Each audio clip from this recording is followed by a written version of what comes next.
Hello friends, welcome to the current affair session for 4 August 2022। Start करते हैं। सबसे पहले एमसीक्यूज देखते हैं। Which of the following statement is incorrect regarding the palm oil. First statement देखते हैं, India is the largest consumer of palm oil. ये बिल्कुल सही है। सेकंड स्टेटमेंट है, India is the largest producer of palm oil. ये statement incorrect है क्योंकि इंडोनेशिया जो है वो लार्जेस्ट प्रोड्यूसर है। Then palm oil is native to Africa, ये करेक्ट है। Palm oil is used in cosmetics, ये भी करेक्ट है। सेकंड देखते हैं, exercise pitch black is hosted by. इसका आंसर है ऑप्शन डी, ऑस्ट्रेलिया। थर्ड देखते हैं, consider the following statements regarding electoral bond. तो फर्स्ट स्टेटमेंट है, SBI is the only bank authorise to sell these bonds. ये statements बिल्कुल correct है। Second है, it can be issued only in the multiples of ₹1000 and 10,000। ये statement गलत है क्योंकि इसके अलावा 1 लाख, 10 लाख और करोड़ जैसी वैल्यूज में भी ये इशू किए जा सकते हैं। सेकंड स्टेटमेंट गलत हो जाएगी। Then all registered political parties are eligible. No, ये भी स्टेटमेंट गलत है क्योंकि यहाँ पे जो जनरल इलेक्शंस में एटलीस्ट उस पार्टी का 1% वोट शेयर होना चाहिए, वही एलिजिबल है। तो इसका आंसर क्या होगा? Option A. फोर्थ है, arrange the following from north to south. तो नॉर्थ टू साउथ आप इनको अरेंज करना है। सबसे पहले आएगी बाल्टिक सी, सबसे ऊपर जो है, then Black Sea, then Persian Gulf and then Gulf of Aden. तो इसका आंसर है option A, that is 1, 2, 3 and 4। Last session के एमसीक्यूज देखते हैं। इनके आंसर्स आप हमें कमेंट सेक्शन में कमेंट करके बता सकते हो।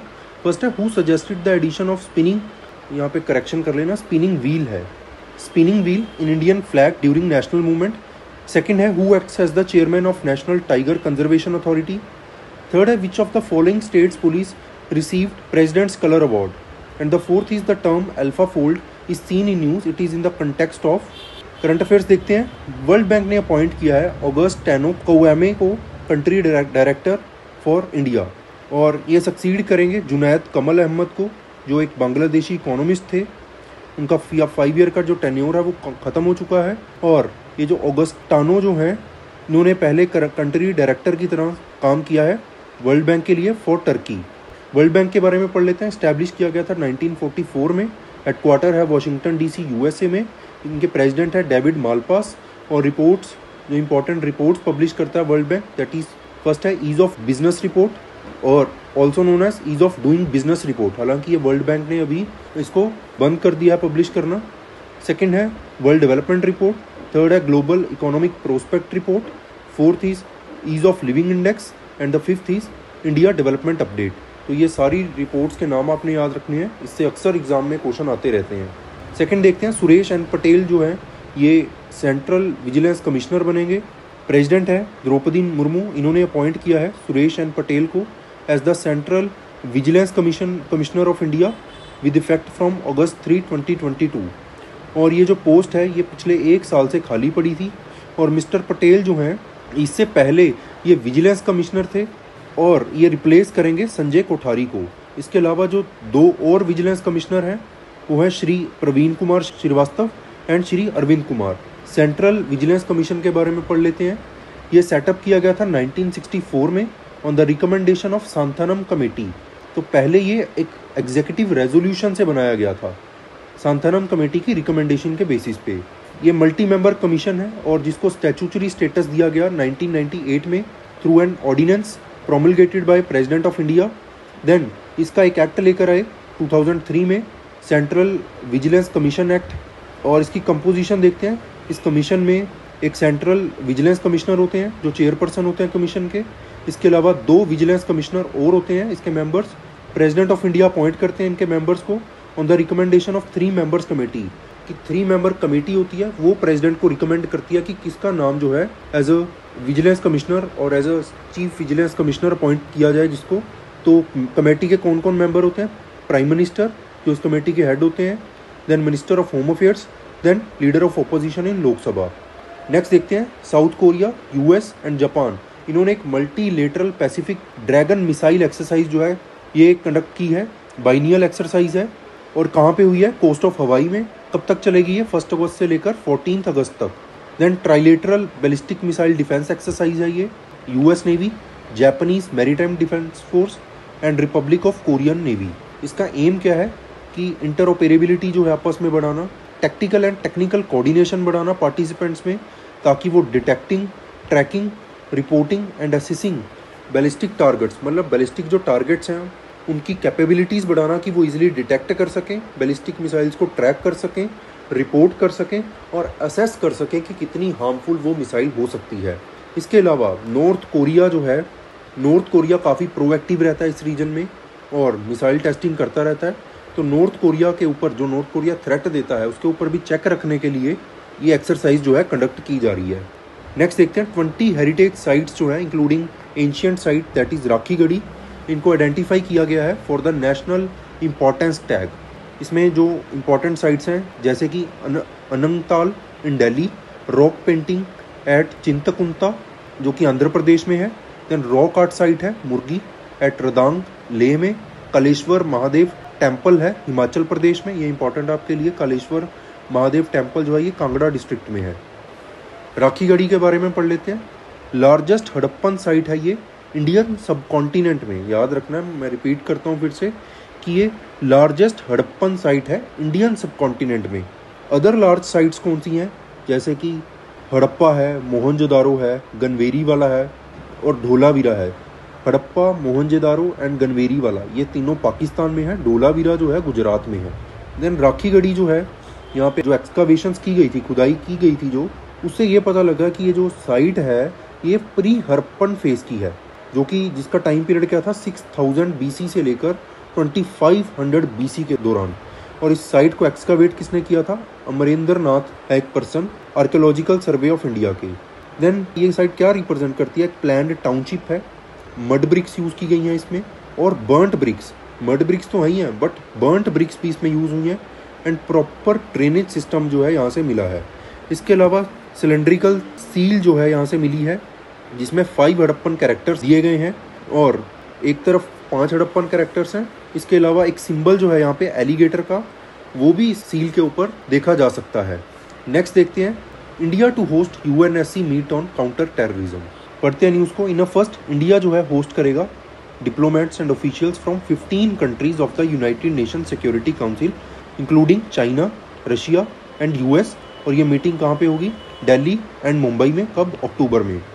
मीटिंग जो है इसका मेन एजेंडा क्या है? काउंटर टेररिज्म को एड्रेस करना। और ये जो काउंटर टेररिज्म कमेटी है इसको इंडिया चेयर कर रहा है for 2022 as a member of UNSC। और इसका प्राइमरी फोकस क्या है कि जो चैलेंजेस हैं such as terrorism financing, cyber threats और जो ड्रोन्स का यूज़ किया जा रहा है टेररिज्म को फैलाने के लिए, खासकर वेपन सप्लाई करने के लिए, ऐसी चीज़ों को एड्रेस करना। UN सिक्योरिटी काउंसिल के बारे में पढ़ लेते हैं। One of the 6 main organs है यूनाइटेड नेशंस के। आपने हमें कमेंट सेक्शन में कमेंट करके बताना है कि बाकी 5 ऑर्गन्स कौन से हैं यूनाइटेड नेशंस के। देन हेडक्वार्टर कहाँ पे है? न्यूयॉर्क सिटी में। जो लोकेशन है इसकी चर्च हाउस वेस्टमिनिस्टर लंदन में। और इसका मेन रिस्पॉन्सिबिलिटी क्या है कि to maintain international peace and security. First session इसका हुआ था 17 जन 1946 को। और इसके मेंबर्स देख लेते हैं। 15 मेंबर्स हैं जिसमें 5 परमानेंट मेंबर्स हैं, इनको P5 भी कहा जाता है।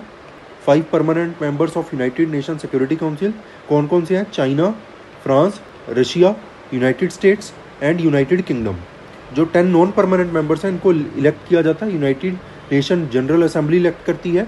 और हर एक नॉन परमानेंट मेंबर जो है उसको एक अपॉर्चुनिटी मिलती है UNSC का प्रेसिडेंटशिप सर्व करने के लिए। और ये जो 10 मेंबर्स हैं ये चेंज होते रहते हैं, तो ये आपने याद रखना है। नेक्स्ट देखते हैं, लोकसभा ने बिल पास किया है गति शक्ति यूनिवर्सिटी सेटअप करने के लिए। बिल का नाम है सेंट्रल यूनिवर्सिटीज अमेंडमेंट बिल 2022। इसके अंडर गति शक्ति विश्वविद्यालय जो है सेटअप किया जाएगा, एक सेंट्रल यूनिवर्सिटी होगी ये। और इससे पहले जो national rail and transportation university थी उसका यहाँ पे फॉर्म चेंज कर दिया गया और उसको गति शक्ति विश्वविद्यालय का नाम दे दिया गया है, जो कहाँ पे है? बड़ोदरा में। बड़ोदरा कहाँ पे है? गुजरात में। और इस बिल के जरिए जो स्कोप है डीम्ड यूनिवर्सिटी की वो एक्सपैंड की जाएगी कि सिर्फ रेलवेज ही नहीं बल्कि एंटायर ट्रांसपोर्ट जो है इसमें कवर किया जाएगा, एंटायर ट्रांसपोर्ट सेक्टर, जिसमें ग्रोथ एंड मॉडर्नाइजेशन जो है इस फील्ड में की जाएगी। इससे क्या होगा? इस यूनिवर्सिटी सेटअप करने से कि जो नीड है, जैसे कि इंडस्ट्री में टैलेंटेड यूथ की रिक्वायरमेंट है, खासकर जो स्ट्रेटेजिकली इंपॉर्टेंट एरियाज़ हैं, ट्रांसपोर्टेशन सेक्टर है, चाहे वो एयरवेज हो, रोडवेज हो, रेलवेज हो, इन सारे सेक्टर्स में टैलेंटेड यूथ की ज़रूरत है, टेक्नोलॉजी की डिमांड है और रिसर्च की डिमांड है, रिसर्च एंड इनोवेशंस की। ऐसे सारी चीज़ों को इस यूनिवर्सिटी के थ्रू एड्रेस किया जाएगा। एक स्कीम पास की थी गवर्नमेंट ने इससे पहले, गति शक्ति स्कीम और ऑल्सो नोन एज गति शक्ति मास्टर प्लान, जिसका एम क्या था कि इंश्योर करना कि इंटीग्रेटेड प्लानिंग जो है और इंफ्रास्ट्रक्चर डेवलपमेंट हो सके नेक्स्ट 4 ईयर्स में। इसका मेन फोकस क्या होगा कि जो ग्राउंड लेवल पे जो वर्क है उसको तेज़ करना, सेविंग करना, थोड़ी मतलब कोस्ट एफिशिएंट बनाना और जॉब्स क्रिएट करना। और इस स्कीम ने सब्स्यूम किया था, इससे पहले एक स्कीम होती थी नेशनल इंफ्रास्ट्रक्चर पाइपलाइन को, जो लॉन्च हुई थी 2019 में, इसको सब्स्यूम कर लिया गया। और इसका एम क्या है, 11 इंडस्ट्रियल कॉरिडोर इस्टेब्लिश करना, इसके अलावा 2 न्यू डिफेंस कॉरिडोर इस्टेब्लिश करना। इसके अलावा 16 मिनिस्ट्रीज जो हैं इसमें इन्वॉल्व हैं। Then it means multi ministries ये स्कीम है और ये हेल्प करेगी कि लॉन्ग स्टैंडिंग जो इश्यूज़ हैं, खासकर एक तो प्लानिंग डिसजॉइंटेड है, मतलब हर एक डिपार्टमेंट का अलग अलग स्टेक्स होते हैं और हर एक डिपार्टमेंट की अलग अलग प्लानिंग होती है, तो ये डिसजॉइंटेड जो प्लानिंग है इस इशू को एड्रेस करेगी। फिर स्टैंडर्डाइजेशन की जो कमी है उसको पूरा करेगी। देन डिपार्टमेंटल क्लियरेंसेस लेने में बहुत टाइम लग जाता है और डिपार्टमेंटल क्लियरेंसेस लेने की वजह से क्या हो जाता है कि प्रोजेक्ट का जो टाइम पीरियड है वो बहुत ज़्यादा बढ़ जाता है और जिससे कॉस्ट भी बढ़ जाती है। तो इसको कॉस्ट एफिशिएंट बनाने के लिए यहाँ पे टाइमली क्लियरेंसेस जो है दी जाएंगी। इसके अलावा टाइमली क्रिएशन होगी इंफ्रास्ट्रक्चर की और प्रॉपर यूटिलाइजेशन भी होगी इंफ्रास्ट्रक्चर कैपेसिटीज़ की। देन गति शक्ति मास्टर प्लान जो है, इसमें रोडवेज कैपेसिटी इंक्रीज़ की जाएगी, रेलवे ट्रांसपोर्टेशन जो कार्गो कैपेसिटी है वो भी इंक्रीज़ की जाएगी, रिन्यूएबल एनर्जी कैपेसिटी है वो इंक्रीज़ की जाएगी 225 गीगावाट तक by financial year 2025। Then 200 new airports, heliports and water aerodromes जो हैं इस्टेब्लिश किए जाएंगे।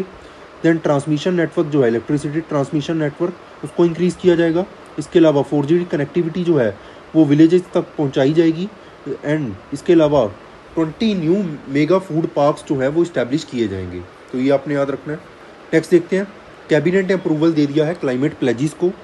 ये क्लाइमेट प्लेजिस जो है ग्लासगो में सबमिट हुई थी।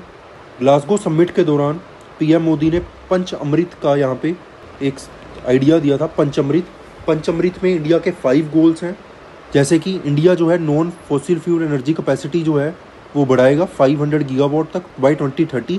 इसके अलावा 50% ऑफ एनर्जी रिक्वायरमेंट जो है इंडिया की वो रिन्यूएबल एनर्जी से पूरी की जाएगी, इसका भी टारगेट क्या है बाय 2030। इसके अलावा इंडिया जो है वो कट डाउन करेगा जो इसकी नेट प्रोजेक्टेड कार्बन एमिशंस है 1 बिलियन टन तक, इसका टारगेट भी है 2030। देन इंडिया जो है कार्बन इंटेंसिटी जो है इसकी इकोनॉमी की उसको भी नीचे लेकर आएगा बाय मोर देन 45% और इसका भी टारगेट ईयर क्या है 2030। देन इंडिया जो है अचीव करेगा target of net zero by 2070। तो आपने याद रखना है कि 2070 जो है इंडिया का टारगेट है नेट जीरो बनने का। बट यहाँ पे एक एक्सेप्शन है, मुंबई का जो टारगेट है उसने, मुंबई ने क्या फिक्स किया अपना टारगेट बाय 2050। तो ये आपने याद रखना है। और ये जो कैबिनेट ने अप्रूवल दे दिया है क्लाइमेट प्लेजिस को मानने के लिए, इनको इम्प्लीमेंट करने के लिए, ये सारी को नहीं दिया अप्रूवल, इसमें से 2 को ही दिया है अभी, कि जो कार्बन इंटेंसिटी कम की जाएगी of its GDP by 45% by 2030। तो ये है। सेकंड है 50% ऑफ इलेक्ट्रिक पावर जो है इंस्टॉल्ड कैपेसिटी वो नॉन फॉसिल फ्यूल से आएगी बाय 2030। तो इन 2 गोल्स को ही अभी अप्रूवल मिला है। सो आई होप आपको ये लेक्चर समझ आया होगा। आपका कोई भी डाउट आप हमें कमेंट सेक्शन में कमेंट करके पूछ सकते हैं। Thank you so much.